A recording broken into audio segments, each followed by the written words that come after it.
Hello बच्चों, कैसे हैं आप? कैसी चल रही है पढ़ाई?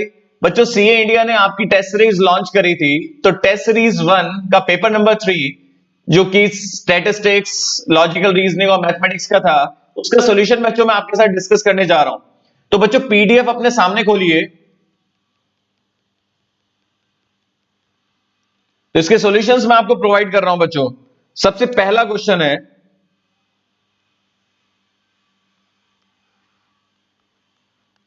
Test series paper 3, if a packet containing a dozen of glasses, packet में 12 ग्लासेस है।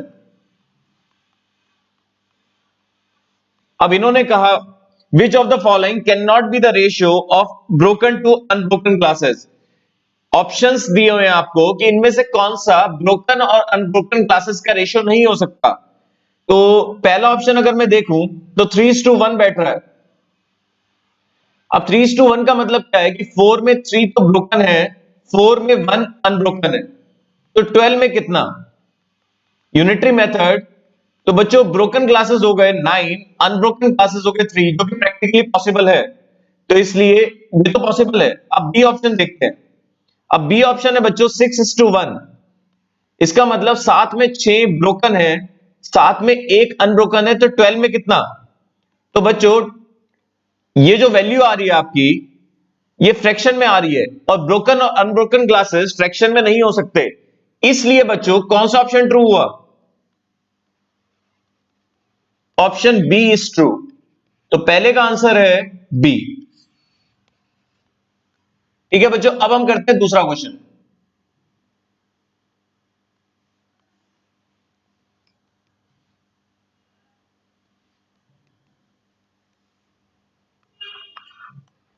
Second, if 1 cup of milk is added to 3 cup mixture. अब 3 कप मिक्सचर है बच्चों। अब 3 कप मिक्सचर पे मैंने क्वांटिटी सपोज कर ली 3 units. 1 cup is equal to 1 unit, ये सपोज कर लिया। उसमें फ्लोर और मिल्क कितना कितना है? 2/5 ऑफ 3, ये तो है फ्लोर, और मिल्क है 3/5, ये मिल्क है। तो अगर मैं देखूं तो 2/5 इंटू 3 कितना होगा? 6/5 तो फ्लोर हो गया, और 9/5 ये हो गया मिल्क। अब इन्होंने क्या करा कि 3 कप मिक्सचर में 1 कप मिल्क ऐड कर दिया। जब इसमें 1 कप मिल्क ऐड करेंगे, 1 यूनिट आप ऐड करोगे, तो फ्लोर तो उतना ही रहेगा, और 9/5 प्लस 1 कितना हो जाएगा? 14/5। तो बच्चों, मिल्क तो हो जाएगा 14/5, और फ्लोर हो जाएगा 6/5। अब ये आपसे पूछ रहे हैं परसेंटेज में, what percentage of 4 cup mixture is milk. Total में मिल्क कितना है? टोटल तो 4 यूनिट्स है, 4 यूनिट्स में मिल्क कितना है? 14/5, 25 जा। तो बच्चों, आंसर कितना आ गया? 70%। क्लियर है? तो रिक्वायर्ड आंसर इज 70%। तो कौन सा ऑप्शन ट्रू हुआ? Option C is true.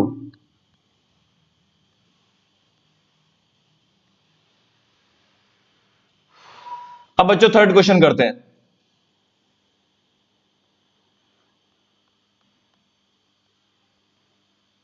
Option third में हमें एक्स क्यूब प्लस 1/x³ की वैल्यू फाइंड करनी है, और हमें x दिया हुआ है बच्चों 2 + √3। तो बच्चों, दो ऑप्शंस हैं। या तो आप इसे कैलकुलेटर पे सॉल्व कर लो। कैलकुलेटर पे कैसे करोगे? पहले आप √3 निकालोगे, √3 प्लस 2, 2 + √3 आ गया, इसकी पावर 3 चाहिए, इंटू 2 3, इसे क्या रख देंगे? मेमोरी में। फिर इसका रेसिप्रोकल इसमें जोड़ना है। इसका रेसिप्रोकल कैसे आएगा? डिवाइड इक्वल्स टू करके उसे मेमोरी में डाल दो। मेमोरी रिकॉल करेंगे तो 51.9999 आ रहा है। तो बच्चों, अप्रोक्सीमेटली 52 आ गया। ठीक है ना? अप्रोक्सीमेटली कितना आ गया? 52। तो कौन सा ऑप्शन ट्रू हुआ? Option B is true. तो बच्चों अपने सामने पीडीएफ जरूर खोल लें। दूसरा तरीका यह था कि जैसे हमें x पता है और x cube plus one upon x cube चाहिए, तो x plus one upon x का होल क्यूब एक्सपेंशन भी लगा सकते हैं, a cube plus b cube plus 3ab into a plus b. अब मुझे क्या करना पड़ेगा, ये निकालना है। तो उसके लिए मुझे क्या करना पड़ेगा, x तो मेरे पास है ही 2 प्लस रूट 3, मुझे वन अपॉन एक्स भी निकालना पड़ेगा। उसके लिए कॉन्जुगेट से मल्टीप्लाई डिवाइड कर देता हूं मैं। तो बच्चों ये आगे 2 माइनस रूट 3। तो सभी बच्चे ध्यान से सुने, 2 plus root 3 plus 2 minus root 3 whole cube, X cube plus one upon x cube plus 3 और 2 plus root 3 plus 2 minus root 3। तो सॉल्व करके कितना आ गया, 4 64 और ये कितना हुआ 12। X cube plus one upon x cube, इससे जल्दी तो हमने कैलकुलेटर पे निकाल लिया था, तो इसलिए मैंने दोनों ऑप्शंस दे दिए। ठीक है बच्चों, तो हमारे 3 क्वेश्चन सॉल्व हो गए। पहले का बी ऑप्शन है, दूसरे का सी ऑप्शन है और तीसरे का बी ऑप्शन है। नेक्स्ट क्वेश्चन देखते हैं।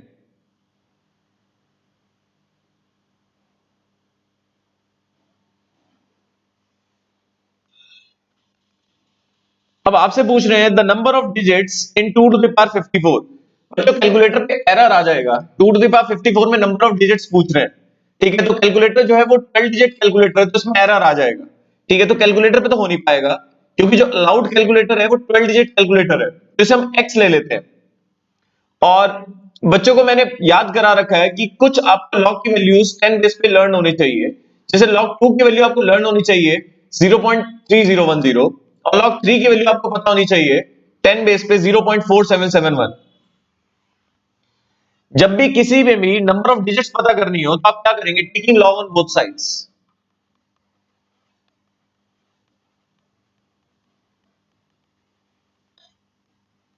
तो लॉग एक्स आ जाएगा, log a to the power b log a, और लॉग 2 की वैल्यू कितनी होती है बच्चों, 0.3010। तो 54 की मल्टीप्लाई कर देंगे 0.3010 से, तो आंसर आ जाएगा 16.254। और मैंने विद रीजन सब बच्चों को पहले बता रखा है कि जो भी इसका कैरेक्टरिस्टिक होगा उसमें +1 जोड़ देंगे तो नंबर ऑफ डिजिट्स आ जाएंगी।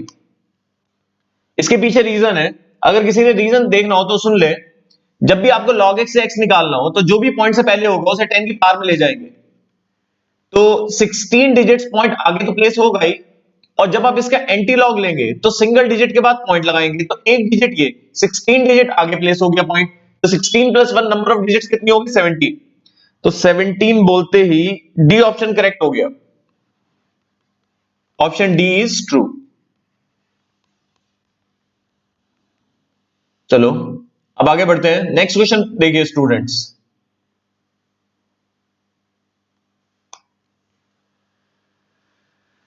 Question number 5। अब इसमें भी डिटर्मिनेंट की वैल्यू निकालनी है। log 512 to the base 3, log 3 to the base 4, log 8 to the base 3, log 9 to the base 4। इसे सॉल्व करते हैं।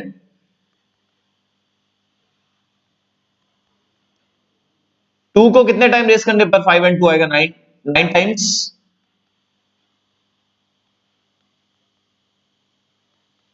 8 को क्या लिख सकते हैं, 2 क्यूब, 9 को 3 स्क्वायर और 4 को 2 स्क्वायर। अब लॉग की प्रॉपर्टीज, जो वैल्यू में पावर होगी वो मल्टीप्लाई में, log a to the power b, b log a, जो बेस में पावर होगी वो डिवाइड में आएगी। और यहां पर बच्चों 3 log 2 टू द बेस 3 और यहां 2/2 log 3 टू द बेस 2। अब डिटर्मिनेंट की प्रॉपर्टी, एक तो ये 2 से 2 कैंसिल हो गया, डिटर्मिनेंट की प्रॉपर्टी क्या है, रो वाइज और कॉलम वाइज आप कॉमन ले सकते हैं। यहां पर कॉमन क्या आ रहा है, कॉलम 1 में से कॉमन आ रहा है log 2 टू द बेस 3, और कॉलम 2 में से कॉमन आ रहा है log 3 टू द बेस 2। क्या बचेगा, 9, 3, 1/2 एंड 1।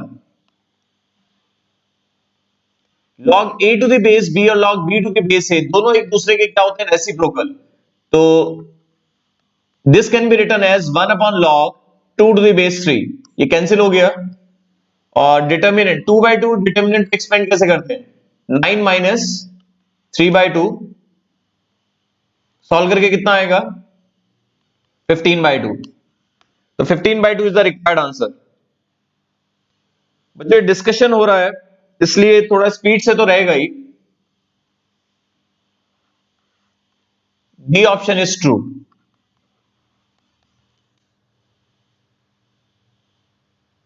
क्वेश्चन नंबर 6 करते हैं।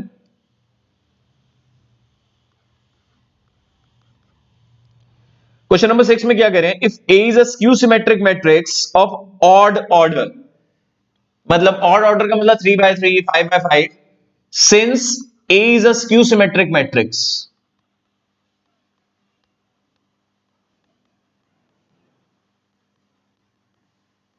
तो जब ए स्क्यू सिमेट्रिक मैट्रिक्स है तो ए का ट्रांसपोज किसके इक्वल होगा, -a के,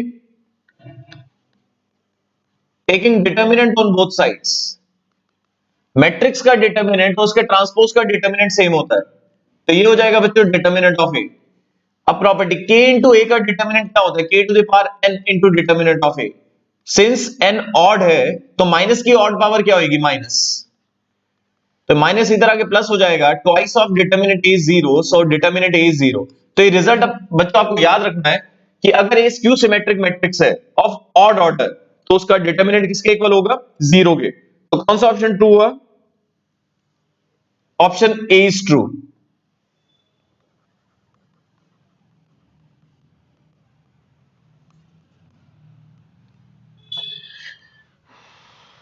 नेक्स्ट क्वेश्चन देखते हैं बच्चों, क्वेश्चन नंबर 7। एक क्वाड्रेटिक इक्वेशन दी हुई है आपको, ax square plus B X plus C is equal to 0, और a के बारे में दिया हुआ है कि a 0 नहीं है, और A B C rational values है। रेशनल वैल्यूज मतलब बिलोंग्स टू सेट क्यू, सब बच्चों को पता है, सेट्स में पढ़ा हुआ है, ठीक है। रेशनल वैल्यूज मतलब जिन्हें which can be represented in the form of p upon q, या p and q are integers and q not equals to 0। अब आपसे क्या कह रहे हैं, डिस्क्रिमिनेंट दिया हुआ है पॉजिटिव और परफेक्ट स्क्वायर। डिस्क्रिमिनेंट मतलब b square minus 4ac। Perfect square का मतलब समझते हैं आप सब, परफेक्ट स्क्वायर का मतलब होता है 1, 4 काउंटिंग नंबर्स के जो स्क्वायर्स होते हैं, और रूट्स निकालने का फॉर्मूला होता है minus B plus minus under root D upon 2a, और डी क्या होता है बी स्क्वायर माइनस 4ac, सब बच्चों को पता है। अब मुझे बताइए, अब बहुत ध्यान से सुनिए, बी रेशनल है, ए भी रेशनल है, और रूट के अंदर वाला मैटर परफेक्ट स्क्वायर आ रहा है तो वो भी रेशनल होगा। रेशनल में रेशनल को ऐड करेंगे और सब्ट्रैक्ट करेंगे तो ऑब्वियसली रेशनल क्वांटिटी आएगी। और डिस्क्रिमिनेंट जो है बच्चों, डिस्क्रिमिनेंट जो है वो पॉजिटिव है, 0 नहीं है, तो रूट क्या होंगे, रूट्स रियल तो होंगे ही, ऑब्वियसली डिस्टिंक्ट भी होंगे क्योंकि डी 0 नहीं है, और रेशनल होंगे क्योंकि वो परफेक्ट स्क्वायर है। तो कौन सा ऑप्शन ट्रू हुआ, real, distinct and rational. Distinct मतलब unequal, real unequal and rational, option C is true.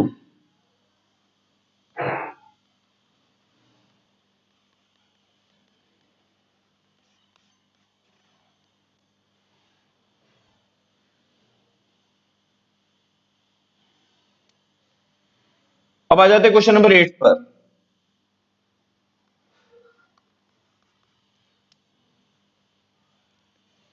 If the equation x square minus k x plus 1 is equal to 0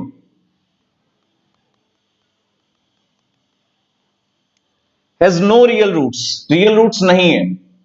real roots कब नहीं होते बच्चों, जब डिस्क्रिमिनेंट क्या होता है, negative. Since roots are imaginary so D must be less than 0। तो D क्या होगा बच्चों, नेगेटिव। और डी होता क्या है, डी होता है बी स्क्वायर माइनस 4ac। अब b कितना है क्वेश्चन में पढ़िए, b है -4 AC, तो k स्क्वायर -4 लेस देन 0। अब यहां पर आपको सॉल्व करना आना चाहिए, इसके फैक्टर्स हो जाएंगे k-2 k+2। फिर बच्चों रियल लाइन सिस्टम लगता है, दो फैक्टर्स की मल्टीप्लाई नेगेटिव पॉजिटिव जो भी चाहिए हो, उस केस में रियल लाइन सिस्टम लगता है। एक एक करके फैक्टर्स को जीरो पुट करो, 2 और -2, हमेशा यहां से स्टार्ट करते हैं प्लस माइनस प्लस, और हमें क्या चाहिए, नेगेटिव।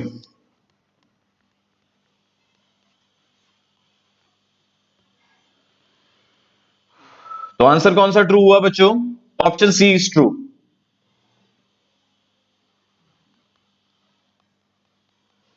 तो थोड़ा डिस्कशन में स्पीड तो ऑब्वियसली तेज रहेगी। अब 9th क्वेश्चन करते हैं बच्चों।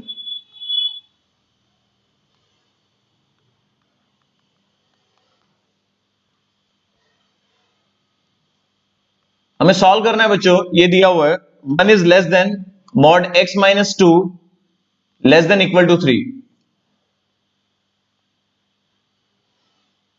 अब इनइक्वालिटी को सॉल्व कैसे करते हैं देखिए,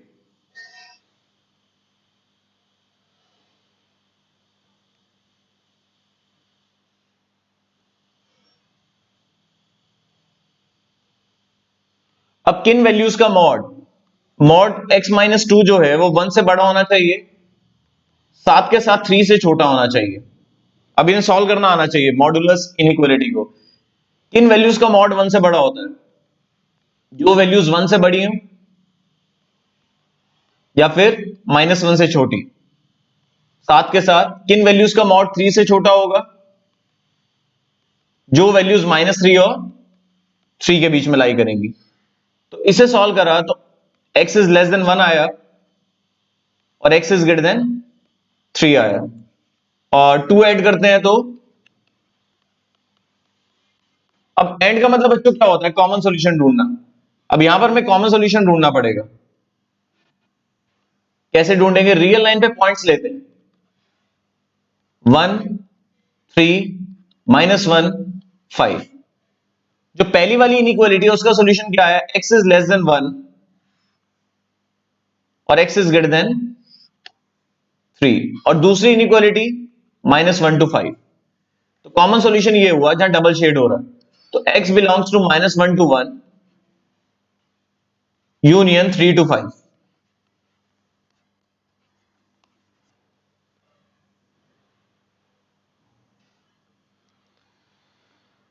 तो कौन सा ऑप्शन ट्रू हुआ, -1 to 1 close bracket union 3 to 5, option C is true.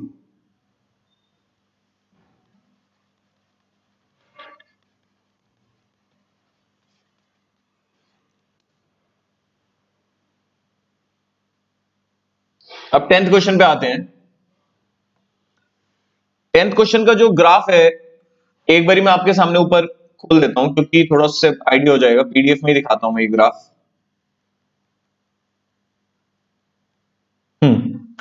इसमें जो इनइक्वालिटी है, जैसे 3x + 4y is equal to 18, अब इसके नीचे सॉल्यूशन आ रहा है ओरिजिन वाली साइड, इसका मतलब ओरिजिन पुट करके क्या आया होगा, ट्रू। तो चेक करते हैं, अगर लेस देन लेते हैं, ओरिजिन पुट करके ट्रू आ रहा है, 0 इज लेस देन 18 ट्रू, तो इसलिए लेस देन आएगा। जो दूसरी वाली इनइक्वालिटी है 2x + 3y is equal to 3, इससे ओरिजिन से अपोजिट साइड आ रहा है 2x + 3y, तो इसमें ग्रेटर देन है, मतलब 0 0 पुट करके फॉल्स आ रहा होगा। -7x ये वाली इनइक्वालिटी देखो, इसके ओरिजिन वाली साइड आ रहा है, तो -7x + 4y less than equal to 14, इसमें 0 0 पुट करके ट्रू आ रहा है, तो इसलिए लेस देन लिया। अब लास्ट बचता है ये वाला, इसमें भी ओरिजिन वाली साइड है, तो इसमें भी लेस देन देंगे, x - 6y less than equal to 3, 0 0 इसमें भी सेटिस्फाई हो रहा है। क्लियर है। अब सबका सॉल्यूशन क्वाड्रेंट 1 से बाहर नहीं है, तो ये अपने आप ही लेना पड़ेगा, x is greater than equal to 0 and y is greater than equal to 0। तो देखिए कौन सा ऑप्शन ट्रू हुआ, 3x + 4y less than equal to 18, 2x plus 3y greater than equal to 3, minus 7x plus 4y less than equal to 14, x minus 6y less than equal to 3, and x is greater than equal to 0, y is greater than equal to 0. बच्चों option A true है।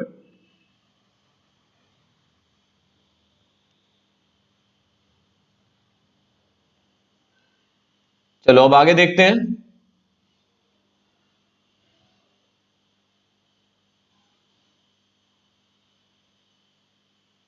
10th question discuss हो गए हमारे, अब 11th है find effective rate of interest corresponding to nominal rate 25% per annum if interest is compounding on daily basis.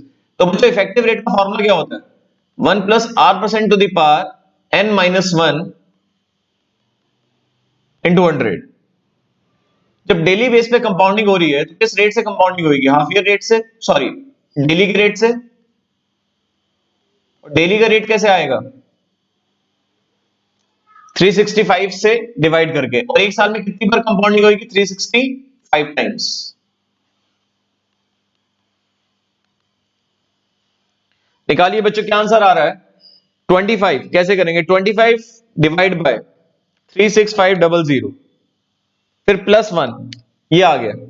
इसे बच्चों memory में सेव कर दो क्योंकि मुझे इसकी पावर 365 चाहिए। अब 365 कैसे आएगा? 73 का टेबल चलाने से। अब 73 तो प्राइम है तो पहले हम 72 तक आएंगे। हम इसकी पावर 72 लेंगे, इंटू करा 2 3 4, इंटू कर दो 4 का टेबल 8 12, इंटू कर दो 12 का टेबल 24, इंटू कर दो 24 का टेबल 48 और 72। अब ये 72 आ गया। मान लो ये x है, x की पावर 72 आ गई बच्चों, तो 73 कैसे आएगा? वापस x से मल्टीप्लाई, और ये हमने मेमोरी में सेव कर रखा है, इनटू MRC। दो बारी प्रेस करो, मेमोरी हट भी जाएगी, तो ये पावर 73 आ गई।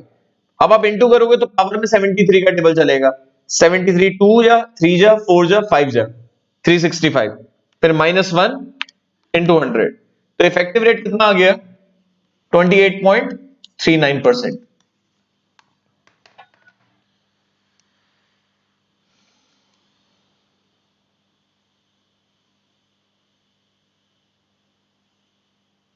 तो कौन सा ऑप्शन ट्रू हुआ?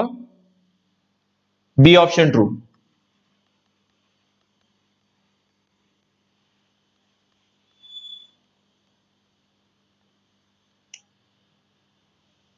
क्वेश्चन नंबर 12th में क्या है? Suppose your mom decide to gift you ₹10,000 every year starting from today. तो जो आपकी मदर है वो आपको रेगुलरली ईयरली बेसिस पर ₹10,000 दे रही है for next 5 years। You deposit the amount in a bank as and when you receive and get 10% per annum interest compounded yearly. What is the present value of this annuity? तो beginning में आपको 10,000 रुपए मिल रहे हैं mummy से, तो zero period की beginning में, फर्स्ट ईयर की बिगिनिंग में, सेकेंड ईयर की बिगिनिंग में, थर्ड ईयर की बिगिनिंग में जीरो पीरियड, ये मिस्टेक हो गई मेरे से, एक मिनट बच्चों। फर्स्ट ईयर की बिगिनिंग में 10,000, सेकेंड ईयर की बिगिनिंग में 10,000, थर्ड ईयर की बिगिनिंग में 10,000, फोर्थ ईयर और फिफ्थ ईयर। तो present value of annuity due का फॉर्मूला क्या होता है? Capital R into 1 plus R percent to the power minus n minus 1 upon R percent. ये फॉर्मूला होता है। क्योंकि एक बात सुनो, आपके स्टडी मटेरियल में जो फॉर्मूला आप उसके अकॉर्डिंग भी कर सकते हैं। कैपिटल आर को अगर आप डिस्ट्रीब्यूट करते हैं तो आर प्लस ये अलग से बन जाएगा। तो मतलब जो सेकंड ईयर की बिगिनिंग में, थर्ड ईयर की बिगिनिंग में, फोर्थ ईयर की बिगिनिंग में और फिफ्थ ईयर की बिगिनिंग में चार एन्युटीज हो गई, उसकी प्रेजेंट वैल्यू निकाल लो आप और 10,000 उसमें अलग से जोड़ दो। ऐसे भी कर सकते हो आप। तो बच्चों आंसर क्या आया? रेट कितना है और टाइम है 5, एन 5 है, तो ये 4 हो जाएगा।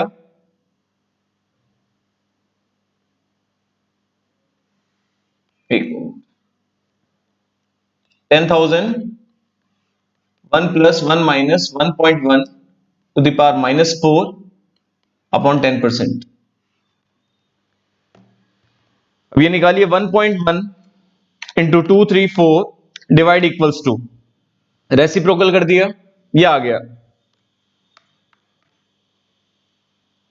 फिर माइनस लगाया, फिर प्लस 1 कर दिया, अब डिवाइड बाय 10%, फिर प्लस 1 इंटू 10,000। तो बच्चों प्रेजेंट वैल्यू आ गई 41698.65।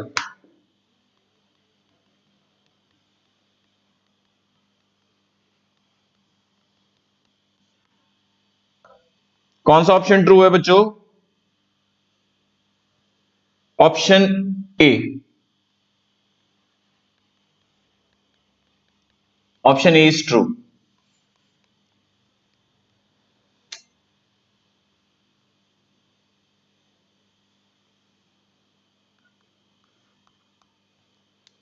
थर्टीन क्वेश्चन देखते हैं। A company is considering a proposal for purchasing a machine either by making full payment, या तो 4,000 रुपए की फुल पेमेंट कर दो, और by leasing it for 4 years, या तो एक साथ। देखो दो ऑप्शन है कंपनी के पास, या तो कंपनी क्या करे कि एसेट को खरीद ले जीरो पीरियड में, जब जीरो पीरियड में एसेट को खरीदेगी तो उसकी जेब से कितना जाएगा? 4,000 रुपए, या फिर ईयरली ईयरली पेमेंट करे और रेंट पे एसेट खरीद ले। जब ईयरली, अगर आप किराए पे एसेट लेंगे तो ईयरली रेंटल कितना देंगे? 1250।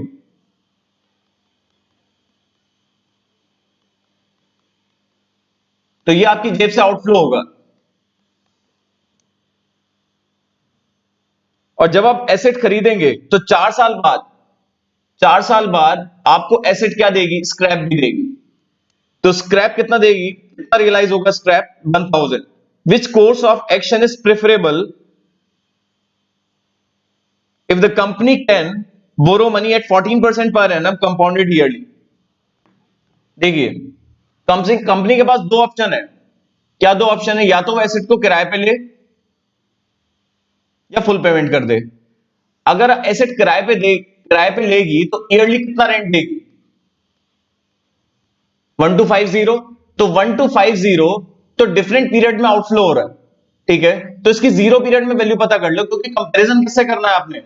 देखो दो दो ऑप्शन है, या तो आप एसेट को खरीद लें, एसेट खरीदेंगे तो जीरो पीरियड में 4,000 रुपए जाएंगे, बट फिफ्थ ईयर की एंड में आपको 1,000 रुपीज रियलाइज भी होंगे।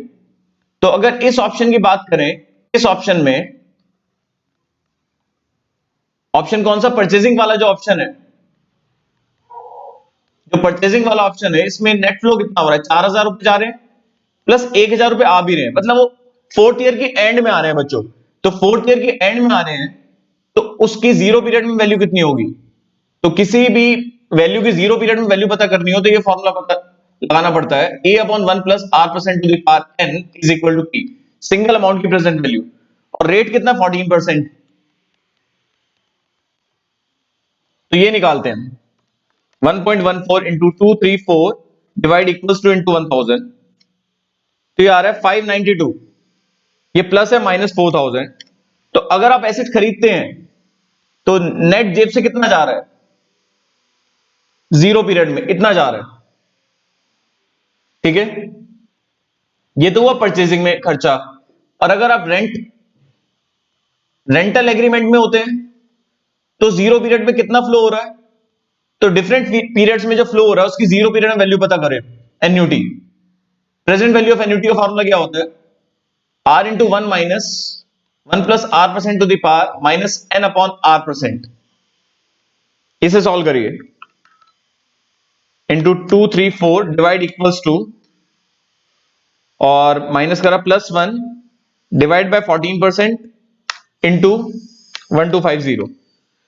तो ये आउटफ्लो कितना हो रहा है? 3642.14। मतलब जीरो पीरियड में ज्यादा फ्लो कहां हो रहा है? ज्यादा आउटफ्लो कहां हो रहा है? ज्यादा आउटफ्लो तब हो रहा है जब आप रेंटल एग्रीमेंट में एंटर होते हैं। तो बेटर ये है कि परचेजिंग एग्रीमेंट मतलब परचेज करिए एसेट। अगर आप एसेट को परचेज करेंगे तो वो फायदे का सौदा है, क्योंकि जिसमें कम खर्चा है वो फायदे का सौदा है। तो इसलिए परचेजिंग इज बेटर।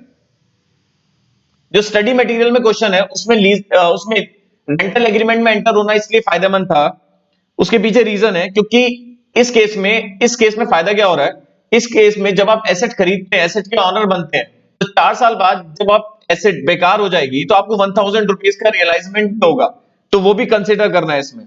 तो ये एक्स्ट्रा पॉइंट था इस क्वेश्चन में। तो B option is true.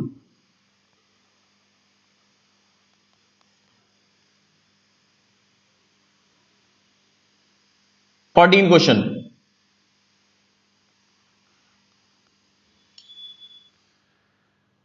assume that the discount rate आपको 7% दिया हुआ है, how much would you pay to receive 50 growing at 5% yearly forever? तो आपसे प्रेजेंट वैल्यू पूछ रहे हैं, परपेचुअल एन्युटी की प्रेजेंट वैल्यू क्या होती है अगर ग्रोथ रेट भी है तो, capital R upon small R minus G. Yearly कितना बेनिफिट चाहते हैं, 50 रुपीज, और डिस्काउंट रेट कितना है 7%, और ग्रोथ रेट कितना है 5%। तो 50 डिवाइड बाय 2%, तो ये आंसर आ गया आपका 2500। Option B is true.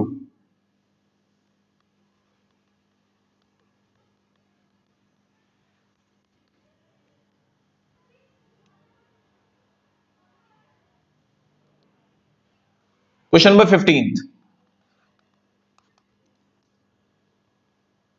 Suppose the revenue of the company, 5 years का रेवेन्यू दिया हुआ है और आपसे पूछ रहे हैं compound annual growth rate. Compound annual growth rate का फॉर्मूला होता है सीएजीआर का,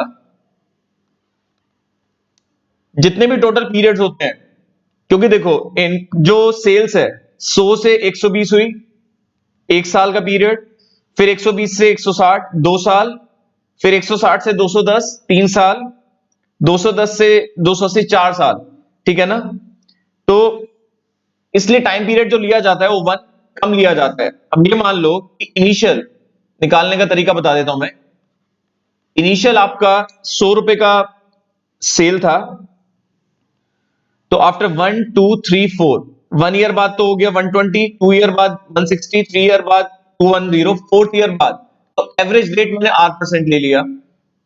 4 साल बाद कितना हो गया 280। तो बस यहां से एवरेज रेट निकालना है, तो इसे बोलते हैं, जो स्मॉल आर लिया इसे बोलते हैं सीएजीआर।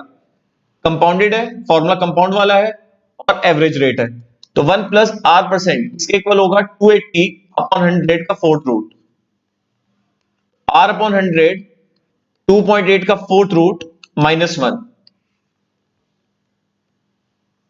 तो R कितना आ गया 2.8 का फोर्थ रूट -1 इंटू 100। निकालो 2.8 लो कैलकुलेटर पे, fourth root second root fourth root -1, दो बारी रूट प्रेस करो आप इंटू 100। तो ये आ गया आपका 29.36 approximate.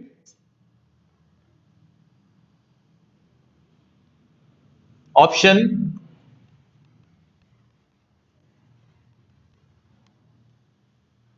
Option A is true.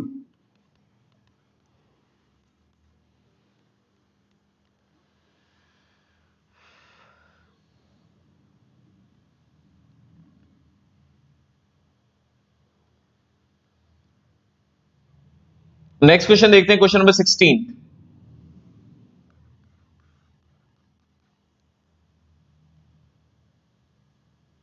इसमें दिया हुआ the investor intends purchasing a 3 year bond जिसकी फेस वैल्यू कितनी है 1000, और उस पर रिटर्न कितना मिलेगा, फटाफट पढ़ लेते हैं 10%।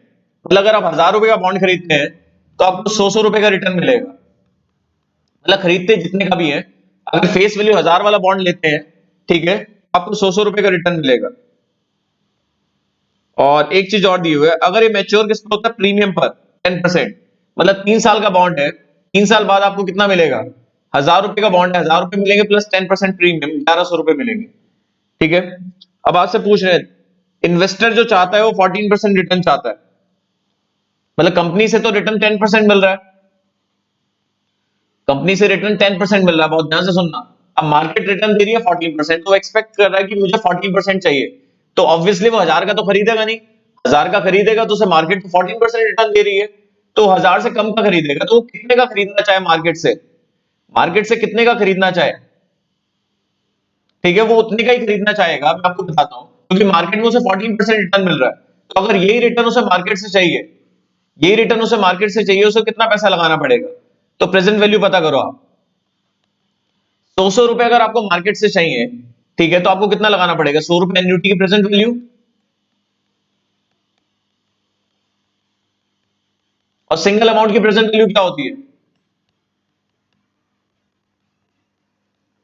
ये निकालिए। मैंने डायरेक्ट बता दिया, क्योंकि मैं एक्सपेक्ट कर रहा हूं कि सब बच्चों को आइडिया तो है। 2 3 divide equals to -1 divide by 14% into 100, इसे मेमोरी में डाल दिया। 1.14 into 2 3 divide by 1100 divide equals to reciprocal, memory में डाला तो ये आ गया 974.63 अप्रॉक्स।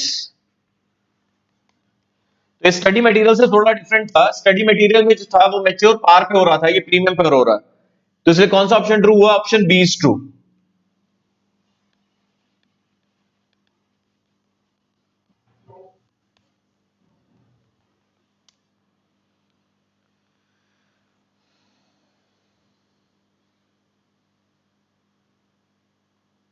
अब क्वेश्चन 17 देखते हैं।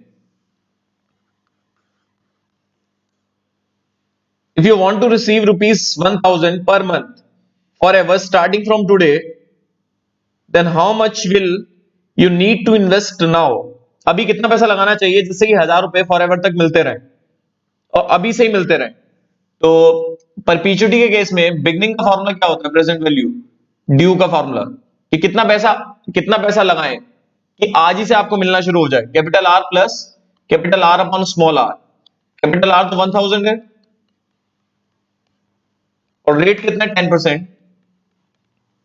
बट मंथली रिटर्न है ना, तो ये हो जाएगा 1000 डिवाइड बाई 10% इंटू 12 प्लस 1000, 1,21,000। अगर आप 1,21,000 रुपए लगाते हैं तो आपको शुरू में कितना मिल जाएगा? 1000, एक 20 रह जाएगा। एक 20 पे मंथली रिटर्न कितना होगा? इंटू 10% डिवाइड बाई 12, तो 1000 आपको रेगुलरली बेसिस पे मिलते रहेंगे। तो कौन सा ऑप्शन ट्रू हुआ? Option B is true.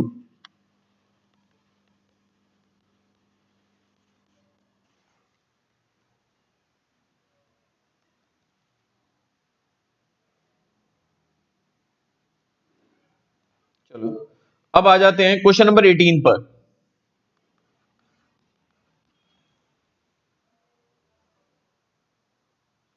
Machine for which the useful life आपको 5 इयर्स दी हुई है, और कॉस्ट है 5000। रेट ऑफ डेप्रिसिएशन दिया हुआ है, डब्ल्यूडीवी मेथड है, स्क्रैप पूछ रहे हैं। 5 साल उसकी लाइफ है, तो 5 साल बाद स्क्रैप कितना होगा? Scrap is equal to cost into 1 minus rate percent to the power N. Rate of depreciation कितना है बच्चों? 10%। ये हो जाएगा 0.9 इंटू इंटू करेंगे, फिर 4 टाइम्स इक्वल टू, क्योंकि 1 टाइम करेंगे तो पावर 2 हो जाएगी। 2 3 4 5 इंटू 5000। स्क्रैप कितना आ गया? 2952.45। Option A is true.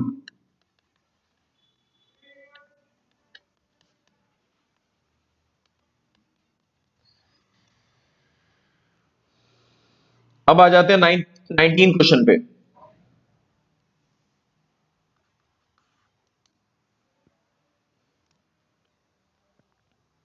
19 question में क्या कह रहे हैं? The difference between S I and C I. Obviously C I S I से ज्यादा होगा। डिफरेंस आपको दिया हुआ है 144। कंपाउंड इंटरेस्ट का फॉर्मूला क्या होता है? P into 1 plus R percent to the power N minus P, और सिंपल इंटरेस्ट का P into R into T upon 100। P common आ गया। रेट कितना है? 15% टाइम 2।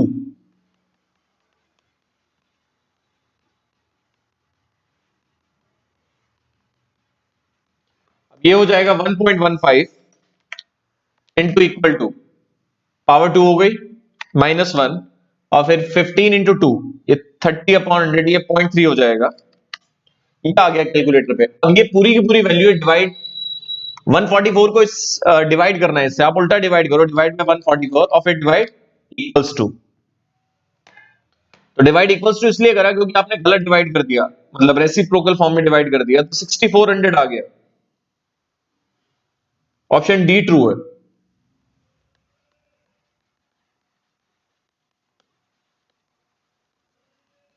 Option D.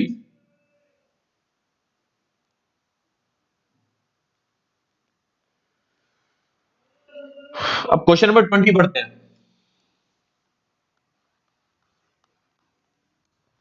20 में क्या कह रहे हैं? Find the present value of ₹5000 due 10 years hence. मतलब 10 साल बाद अगर आपको 500 रुपए चाहिए तो उसकी प्रेजेंट वैल्यू क्या होगी? और हाफ ईयरली कंपाउंडिंग है, तो प्रेजेंट वैल्यू का फॉर्मूला क्या होता है सिंगल अमाउंट की? a upon 1 plus r percent to the power n। Rate कितना है? 5% हो जाएगा। 10 साल में कितनी बार कंपाउंडिंग होगी? 20 बार। तो 1.05 इंटू 2345 इंटू करो 5 का टेबल 10, 10 पे इंटू करो 20 और फिर divide by 500 divide equals to, तो ये आ गया 188.44। ऑप्शन ए ट्रू है। 188.44 ऑप्शन ए।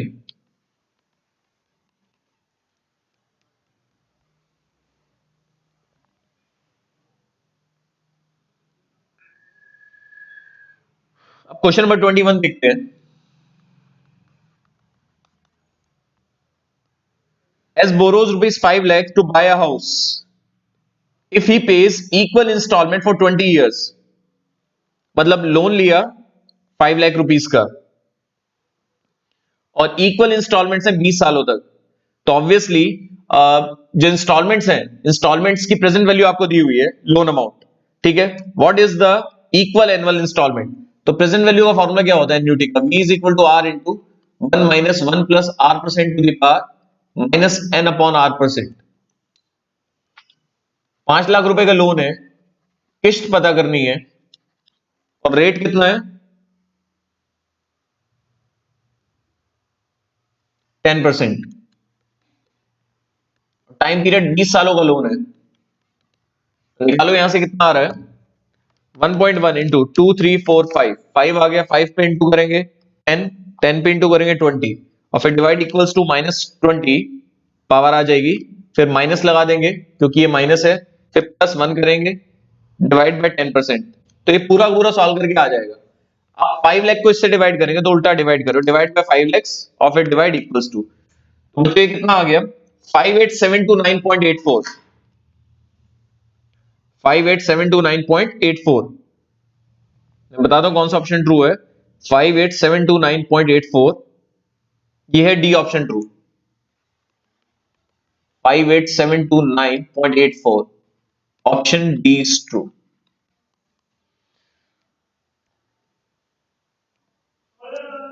ठीक है। अब क्वेश्चन नंबर 22, आपसे फ्यूचर वैल्यू पूछ रहे हैं, प्रिंसिपल दिया हुआ है और डिफरेंट रेट से कंपाउंडिंग हो रही है। तो वो जो फॉर्मूला होता है जब अलग अलग रेट से कंपाउंडिंग हो, p into 1 plus R1 percent to the power n1, R2 percent to the power n2, R3 percent to the power n3। तो जब डिफरेंट रेट से कंपाउंडिंग हो तो फ्यूचर वैल्यू को ये फॉर्मूला लगता है। अब प्रिंसिपल कितना है? 2 लाख। पहले साल ईयरली कंपाउंडिंग हो रही है, रेट है 10%, टाइम पीरियड है 5। फिर हाफ ईयरली कंपाउंडिंग हो रही है, 12% रेट है, तो 6% हो जाएगा। और 3 सालों के लिए, 3 साल में कितनी बार कंपाउंडिंग होगी? एक साल में 2 बार, 3 साल में 6 बार। फिर रेट क्वार्टर, क्वार्टर का रेट 1/4, और फिर एक साल में 4 बारी कंपाउंडिंग होगी, 2 साल में 8 बारी होगी। फिर मंथली रेट है, ठीक है। एक साल में कितनी बार कंपाउंडिंग होगी? 12 बार। 5 साल में कितनी बार होगी? 60। तो ये सॉल्व करते हैं।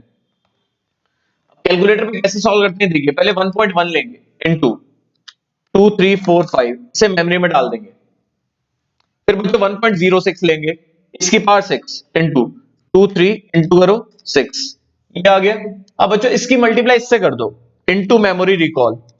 दो बारी प्रेस करा और फिर नई मेमोरी बना दी। अब मेमोरी में इन दोनों की मल्टीप्लाई आ गई। फिर अब आ जाएगा 14 डिवाइड बाय 400 प्लस 1। इसकी पावर 8 चाहिए, इंटू 2 3 4, इंटू करो 4 का टेबल 8। अब जो वैल्यू ये आई, इसकी मल्टीप्लाई किससे करेंगे, जो मेमोरी में है। दो बारी प्रेस करो और न्यू मेमोरी डाल दी। उसके बाद आता है बच्चों लास्ट 16 डिवाइड बाय 1200 प्लस 1। इसकी पावर 60 चाहिए, इंटू 2 3 4 5, इंटू करो 5 का टेबल 10, इंटू करो 10 का टेबल 20, इंटू करो 20 का 40 60। अब इसकी मल्टीप्लाई किससे करेंगे, मेमोरी रिकॉल से। ये आ गया। ठीक है, अब इंटू क्या करेंगे, 2 lakhs। तो बच्चों आंसर आ गया 13,31,959.88। पहले हमने ये सॉल्व करा, इसे मेमोरी में डाला, फिर ये सॉल्व करा, इसकी मल्टीप्लाई एमआरसी से करी, और फिर एमआरसी को दो बारी प्रेस करा जिससे कि पुरानी मेमोरी कैंसिल हो जाए, तो नई मेमोरी बना ली। मैं दोबारा बता देता हूं आप सबको। 1.1 लिया, इंटू 2 3 4 5 मेमोरी में डाल दिया। 1.06 इंटू 2 3 4 5 6, इंटू इंटू इसकी मल्टीप्लाई किससे करेंगे, जो मेमोरी में, और पुरानी मेमोरी हटा भी देंगे। फिर तो आंसर आएगा इक्वल टू करके, उसे मेमोरी में सेव करेंगे। ठीक है, फिर जब ये आएगा इसकी मल्टीप्लाई एमआरसी से, फिर दो बारी प्रेस करेंगे, फिर तो आंसर आएगा, इसे सेव करेंगे मेमोरी में। तो ऐसे करना है बच्चों। दो बारी प्रेस करके मेमोरी कैंसिल कर दो। जो भी ओरिजिनल कैलकुलेटर होते हैं उनमें दो बारी बटन प्रेस करके मेमोरी कैंसिल हो जाती है, और जो डुप्लीकेट कैलकुलेटर में देखा गया है उसमें ऑन ऑफ का बटन प्रेस करके मेमोरी कैंसिल हो जाती है। तो कौन सा ऑप्शन ट्रू हुआ, ऑप्शन ए इज ट्रू।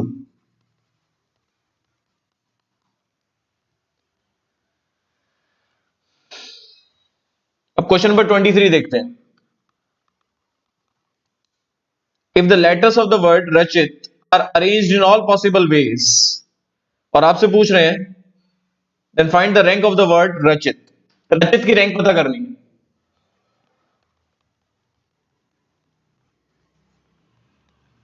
अब रचित जो वर्ड है उसमें कितने लेटर्स हैं, RACHIT, RACHIT, छह लेटर्स को आपस में कितने तरीके से अरेंज कर सकते हैं, फैक्टोरियल 6, 720 परमुटेशन हो गए।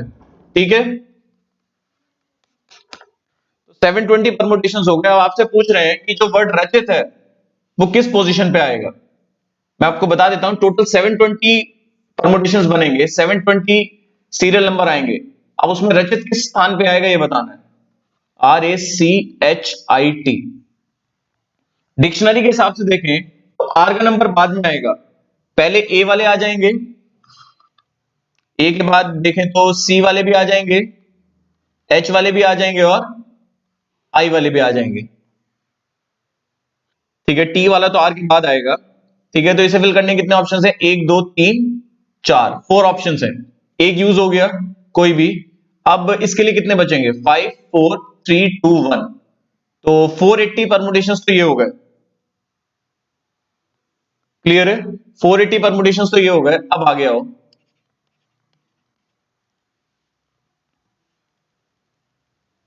अब आर का नंबर आएगा।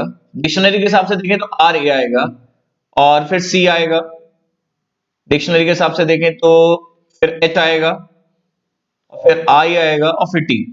तो ये 1, तो इसलिए रैंक क्या हो गई, 481। तो वर्ड रचित की रैंक हो गई 481। Option A is true.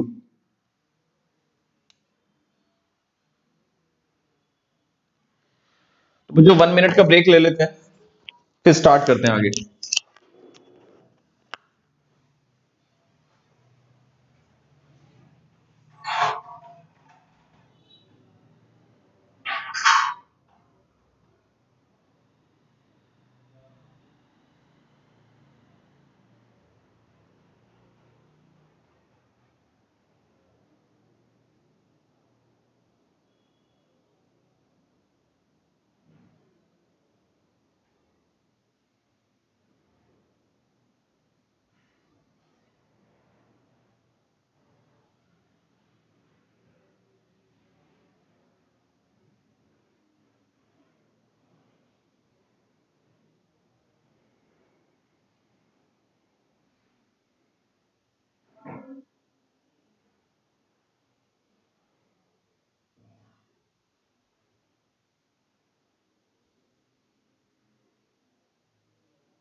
अब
आगे देखते हैं बच्चों।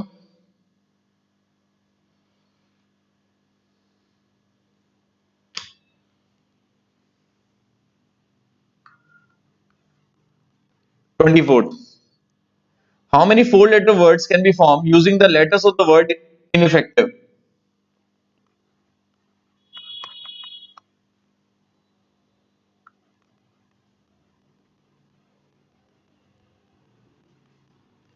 वर्ड इनइफेक्टिव आपसे पूछ रहे हैं फोर लेटर वर्ड्स। अब इसमें क्या होता है, जिसमें अल्फाबेट्स रिपीट हो रहे हो, आप डायरेक्ट परमुटेशन का फॉर्मूला तो लगा नहीं पाएंगे, क्योंकि उसमें क्या होता है, जैसे अल्फाबेट जब रिपीट हो रहे हो, मान लो जैसे वर्ड लिया मैंने कॉलेज, ये छोटा इसमें कम अल्फाबेट्स हैं, समझा देता हूं मैं आपको। कॉलेज में क्या होगा, मान लो आपको फोर लेटर वर्ड चाहिए, तो COL, मान लो कॉम्बिनेशन बनाया आपने COLE, एक तो ये बन गया। और अगर दूसरे वाला एल लेते हैं तो दूसरा कॉम्बिनेशन रिपीट हो जाएगा COLE, क्योंकि दो ई है दो एल है, तो ऐसे हम डायरेक्ट फॉर्मुला नहीं लगा पाएंगे।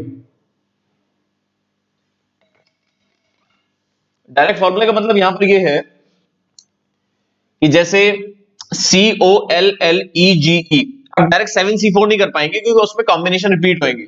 ऐसे में हमें क्या करना पड़ता है, ये कर भी रखे होंगे आपने क्वेश्चन इस टाइप से, इन EFF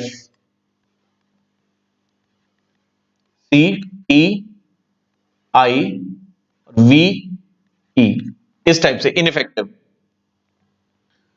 इसमें क्या होगा, पॉसिबिलिटीज क्या है, पॉसिबिलिटीज ये है कि आपने फोर लेटर पहले कॉम्बिनेशन बनाना है, तो पॉसिबिलिटी है कि चारों डिफरेंट हो।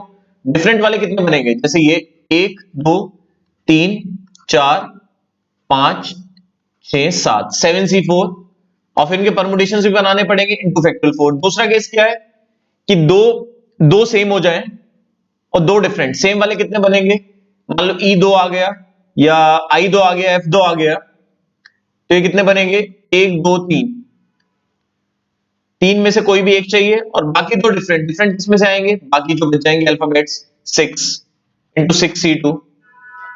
अब इनके परमुटेशंस बनाओगे तो क्या बनेंगे, इनके परमुटेशंस बनेंगे, इसमें दो सेम है दो डिफरेंट है, दो सेम है दो डिफरेंट है, तो फैक्टोरियल 4/फैक्टोरियल 2।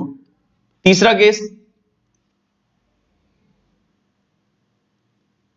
अभी तो हमने लिया कि दो सेम दो डिफरेंट, तीन सेम भी हो सकता है, तीन सेम एक डिफरेंट, तो ये तो एक ही आएगा 1C1 और बाकी 6C1, तो इसका फैक्टोरियल 4/फैक्टोरियल 3।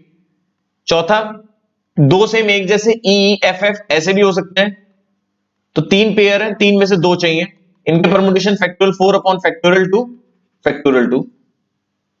तो ये आंसर होगा 7C4, 7 × 6 × 5, ये आपको सॉल्व करना आना ही चाहिए स्पीड से। 7C4, 7 × 6 × 5 × 4, कितना आएगा सॉल्व करके, 7 6 5 35 आएगा, 35 × 24, 840 ये आ गया। 3C13, 6 × 5 ÷ 2 और इंटू 24 ÷ 2, 540 ये आया, 540 + 840। उसके बाद 1C1 और 6C1, ये 6 हो गया, और ये 24 डिवाइड बाय ये 4 हो जाएगा, 6 × 4।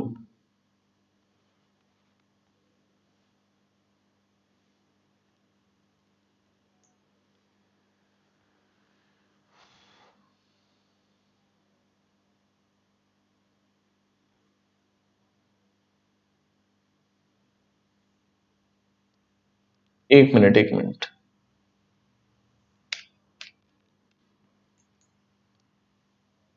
एक बार मैं दोबारा देख लूं कि मैंने ये जो अल्फाबेट्स लिए सही लिए नहीं लिए। 1 मिनट बच्चों।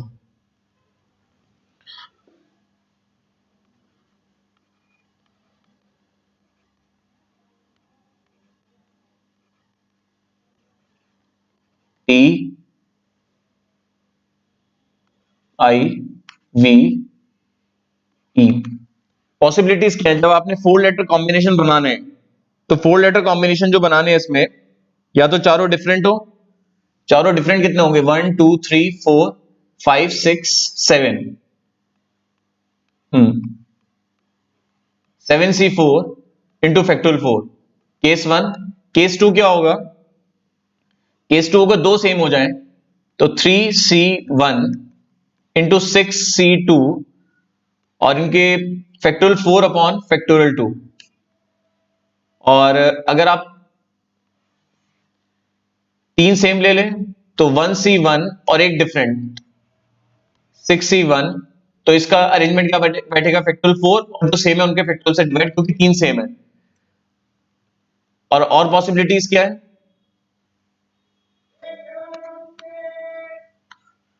तीन में से दो,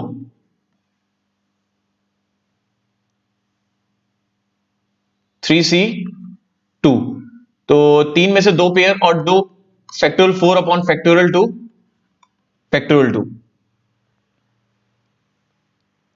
क्यों, क्योंकि इसमें तीन पेयर हैं तो तीन में से दो दो आ जाए, दो सेम एक जैसे आ जाए, दो सेम एक जैसे आ जाए। मान लो आई आई आ गया, ई आ गया, या एफ एफ आ गया, तो जो सेम होंगे उनके फैक्टोरियल से डिवाइड। तो अब ये सॉल्व करते हैं, ये सॉल्व करके कितना आ रहा है, factorial 7 factorial 4 factorial 3 7 × 6 × 5 divide by 6 35 × 24। ये सॉल्व करके आ रहा है 840। 3C13 6 × 5 divide by 2 24 divide by 2 6। ये सॉल्व करके आ रहा है 3C13 और 6 × 5 divide by 2 into 24 divide by 2, 540 आ रहा है। उसके बाद ये 1 है, 6C16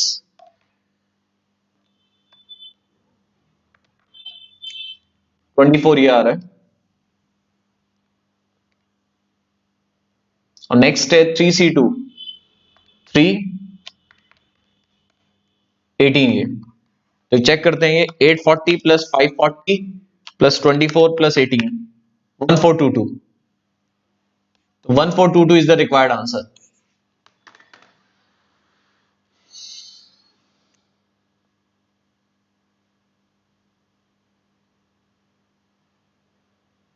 नेक्स्ट क्वेश्चन देखते हैं, 25th। In how many ways 6 men and 5 women can be seated at a round table so that no two women are together? तो पहले आप मैन को प्लेस कर लो।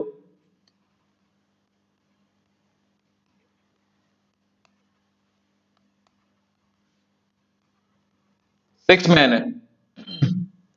अब 6 मैन को आप कितने तरीके से अरेंज कर सकते हैं सर्कल में, फैक्टोरियल 5, ठीक है। और इन्होंने क्या बोला, so that no women are together, तो वुमेन की सीट कितनी बचती है, 1 2 3 4 5 6।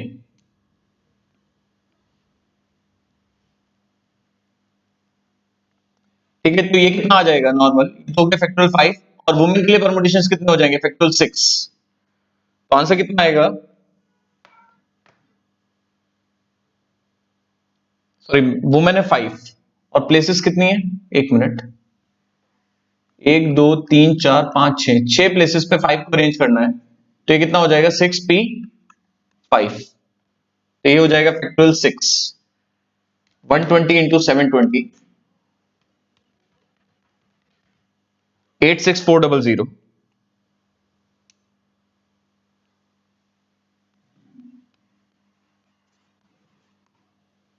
क्योंकि एक बार आपने सर्किल का कॉन्सेप्ट लगा दिया ना मैन के लिए, ठीक है, तो नॉर्मल फिर प्लेसेस देखी जाएंगी सर्किल में, वुमेन के लिए कितनी सीट्स अवेलेबल है।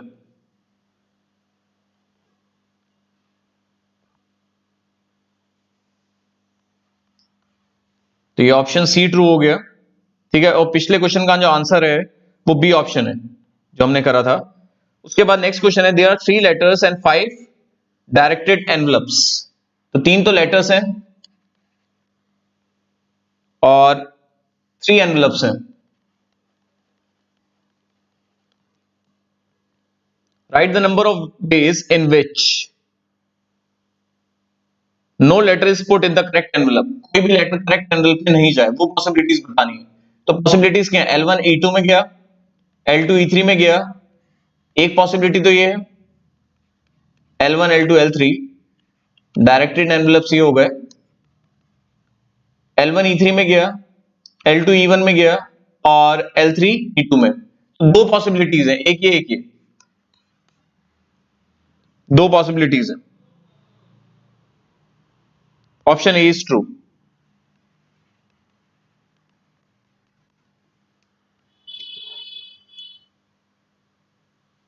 नेक्स्ट है क्वेश्चन नंबर 27।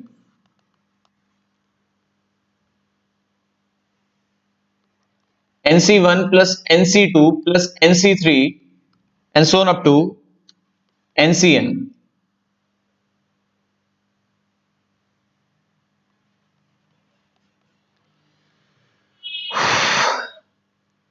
अब इसमें इस क्वेश्चन में एक मिस्टेक हो गई। अगर नन ऑफ दीज ऑप्शन नहीं है तो नन ऑफ दीज ऑप्शन नहीं है तो इस क्वेश्चन में मिस्टेक हो गई। मिस्टेक मेरे से ये हुई कि ये C1 plus C2 plus C3 and so on up to CN है। Sum of all binomial coefficient 2 to the power n होता है, तो इसमें मिसिंग ये है कि C0 नहीं है, ठीक है। और C0 नहीं होगा तो आंसर उसके अकॉर्डिंग नहीं आएगा, तो मेरी साइड से फॉल्ट हो गया। क्वेश्चन नंबर 27 में मिस्टेक है, ठीक है। तो इसमें C0 और ऐड कर लें, तो C0 ऐड करेंगे तो 2 to the power n हो जाएगा। और 2 को कितने टाइम रेस करने पर 256 आता है, 8 टाइम, 10 की वैल्यू 8 हो गई। और आपसे पूछ क्या रहे हैं 2nC2 16C2 16C2 सॉल्व करके कितना आएगा 120।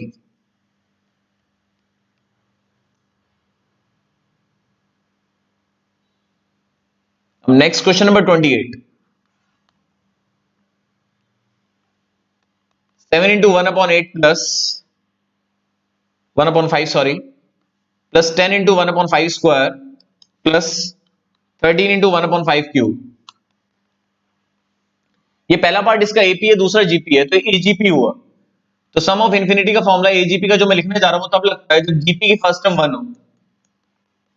तो इसलिए जीपी की फर्स्ट टर्म तो कभी 1 बना सकते हैं। फॉर्मूला क्या होता है, a upon 1 minus r plus d r upon 1 minus r का होल स्क्वायर। तो सॉल्व करके कितना आएगा 7 into 5 अपॉन 4, ये हो जाएगा 3 अपॉन 5 और ये हो जाएगा 4 स्क्वायर अपॉन 5 स्क्वायर। तो एक 5 से एक 5 तो कैंसिल हो गया। 7 into 5 अपॉन 4 प्लस 3 into 5 और यहां कितना बचेगा, यहां 16 बचेगा। तो 5 तो कॉमन लेके कैंसिल हो गया, 5 न्यूमरेटर में से कॉमन लेके कैंसिल हो गया, तो क्या बचेगा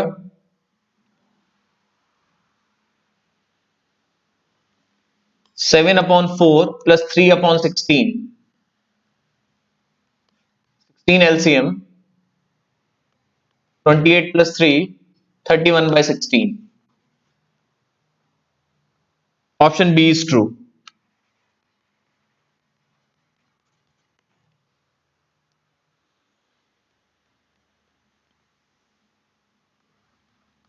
ट्वेंटी नाइन्थ आपसे पूछना सम अप टू 20 टर्म्स।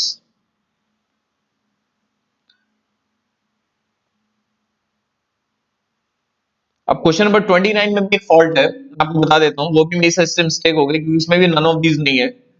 तो मैं बता देता हूँ, वन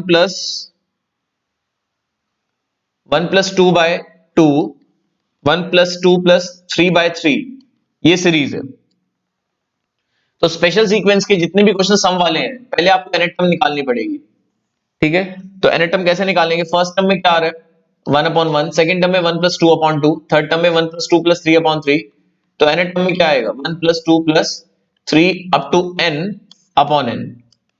और इसका फॉर्मूला क्या होता है? n plus one upon two. nth term आ गई n plus one upon two. अब nth टर्म आ गई तो फर्स्ट टर्म क्या आएगी? सेकेंड टर्म क्या आएगी? Two plus one upon to.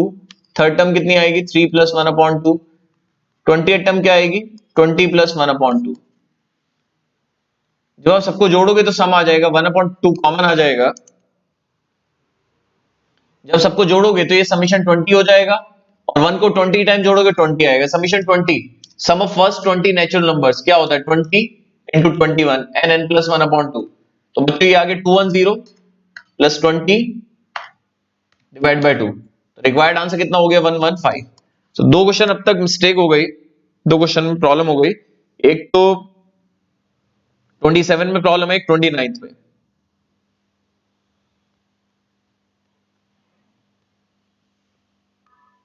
Question 30 देखते हैं।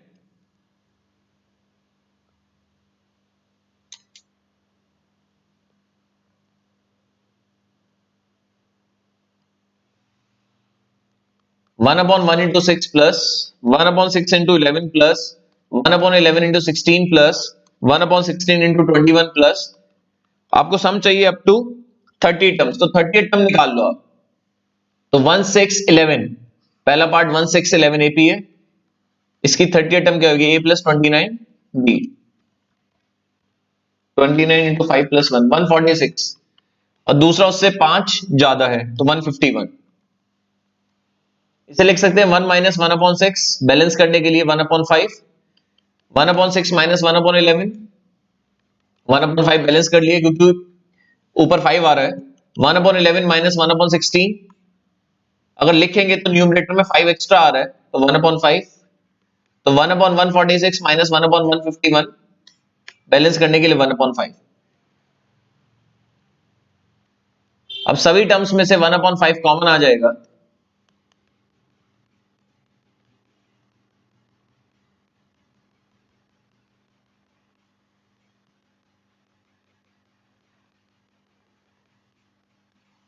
देखिए सब कैंसिल हो गया।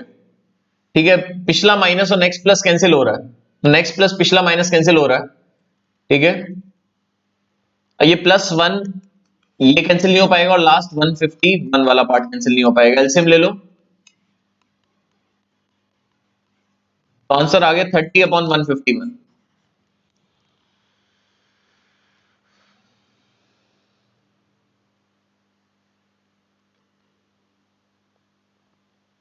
30 upon 151, option D is true.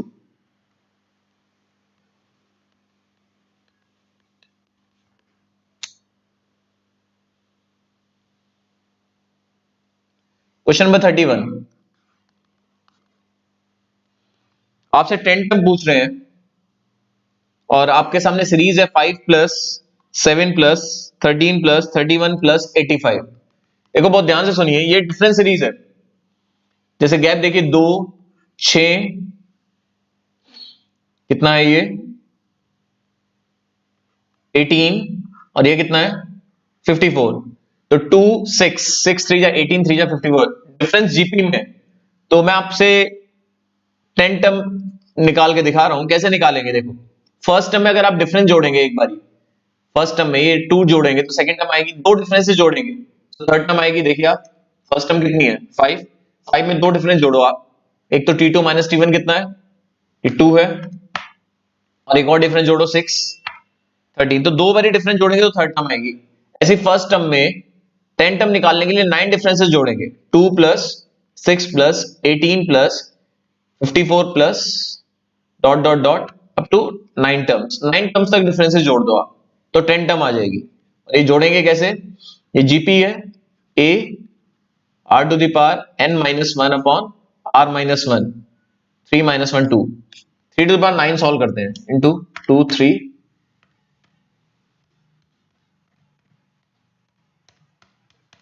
Minus one plus 5, तो ये आ गया 19687।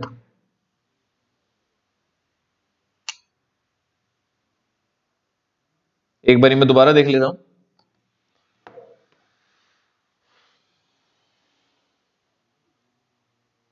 3 टू द पावर 9 2 3 इंटू 6 9,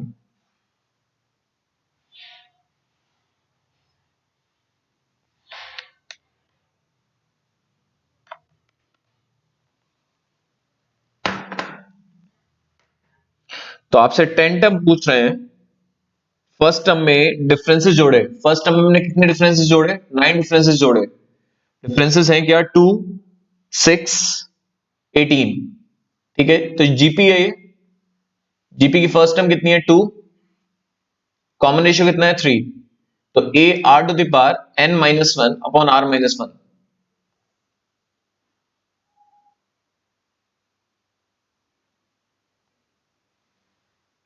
तो मेरे हिसाब से तो ये नन ऑफ दीज आ रहा है। एक बार आप सब बच्चे भी देख लेना कि कहीं मेरे से मिस्टेक तो नहीं होगी इसमें कहीं कैलकुलेशन में। फर्स्ट टर्म में एन माइनस वन डिफरेंसेस जोड़े,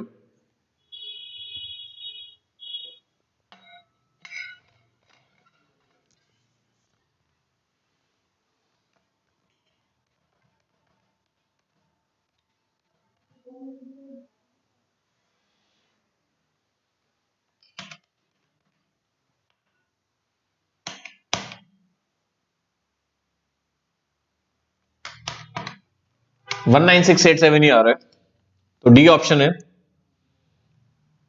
10th टर्म पूछ रहे हैं, ठीक है। अब नेक्स्ट क्वेश्चन देखते हैं, क्वेश्चन नंबर 32। फिर भी अगर किसी बच्चे को कोई दिक्कत हो तो टेलीग्राम चैनल पूछ सकता है मेरे से। अब एक सेट ए में नंबर ऑफ टर्म्स हैं m और बी में नंबर ऑफ टर्म्स हैं n। ए यूनियन बी का फॉर्मूला क्या होता है, एन यूनियन बी। देखो यूनियन की मैक्सिमम वैल्यू तब होती है जब ये जीरो, ठीक है। तो number of elements A union B में मैक्स टू मैक्स तब होंगे जब ये जीरो होगा, मतलब m प्लस एन तो मैक्सिमम वैल्यू होगी, ठीक है। और मिनिमम वैल्यू कितनी होगी, मान लो मैं आपको बताता हूं मिनिमम।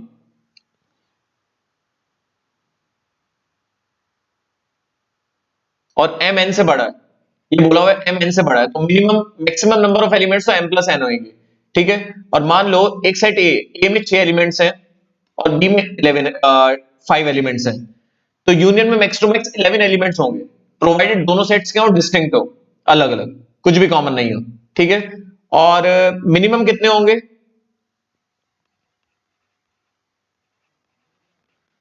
मिनिमम तब होंगे कि जब मैक्स टू मैक्स घटेगा, मतलब 6 प्लस 5, तो मैक्सिमम कितना घट सकता है, max to max common elements दोनों में 5 हो सकते हैं, क्लियर है ना। ठीक है, तो अगर एक सेट दूसरे को कंटेन कर रहा हो तो ऑब्वियस बड़े वाला सेट ही दूसरे को कंटेन करेगा। तो मिनिमम नंबर ऑफ एलिमेंट्स कौन से होंगे, जो उन दोनों में बड़ी वैल्यू होगी, एम और एन में बड़ी वैल्यू कौन सी है, एम। तो minimum value of N A union B is M, और मैक्सिमम वैल्यू कितनी हो गई, एम प्लस एन। तो इसलिए कौन सा ऑप्शन ट्रू हुआ बच्चों, ए ऑप्शन ट्रू हो गया, ठीक है। उसके बाद आते हैं क्वेश्चन नंबर 33 पर। ए में एलिमेंट्स 5 है, बी में एलिमेंट्स 3 है, तो ए क्रॉस बी में कितने एलिमेंट्स होंगे, 15। तो कितने रिलेशंस होंगे, कितने रिलेशंस होंगे, जितने सबसेट होंगे। तो ये आप सबको पता है, total number of relations, total number of relations from A to B, जो मैं समझा नहीं रहा हूं, मतलब पूरा डिटेल में कैसे समझा पाऊंगा, is equal to total number of subsets, total number of subsets of A cross B. तो सबसेट्स कितने होंगे, 2 टू द पावर 15। तो मुझे तो लग रहा है नन ऑफ दीज है इसका answer, none of these, 2 to the power 15 कितना बैठेगा, 32768, ठीक है। अब क्वेश्चन नंबर 34।